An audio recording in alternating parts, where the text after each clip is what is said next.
Hey, Central family, this is Julie again, and maybe it's a good evening to you, or perhaps you're watching this in the morning or another time of day.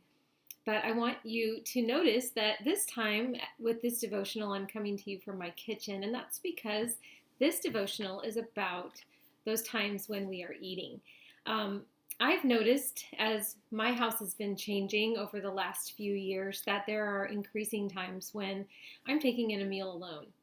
And so I kind of am dedicating this little video, which will hopefully be a little bit shorter than the other ones, to sharing a moment when maybe you're eating alone, because I've run across a great little prayer that is a good little meditation for those moments.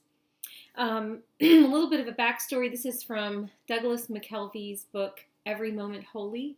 And if you haven't run across this, it's just little prayers or liturgies that he has very well stated and creatively crafted for various moments of the day, because every moment that we live, we can, whatever situation we're in, it can be a holy moment and a moment of fellowship with God. So anyway, I ran across one for a meal eaten alone, a liturgy before a meal eaten alone. And I thought maybe we can share a moment like this and pray for God to do his work in a moment like that. So if you would, I'm just going to take a minute to read this and we can sort of pray it together. And I hope you're blessed by it. You created us for companionship, O God, for the sharing of burdens, for the joining of celebrations, for the breaking of bread and fellowship. And so it is not unnatural that we should taste a particular sorrow when eating a meal alone.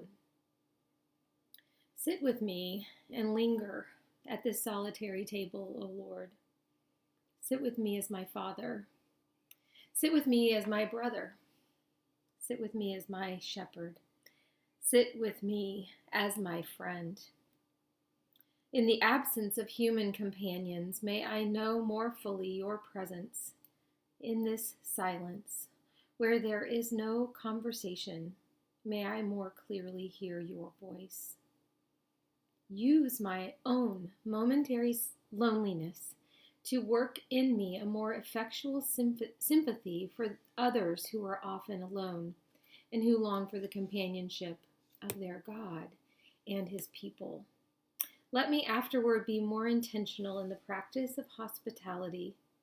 Let me sometimes be the reason the loneliness of another is relieved. Meet me now in my own loneliness, O Lord. Meet me in this meal. I receive it as your provision for my life in this hour. Amen. Thanks so much and have a great evening.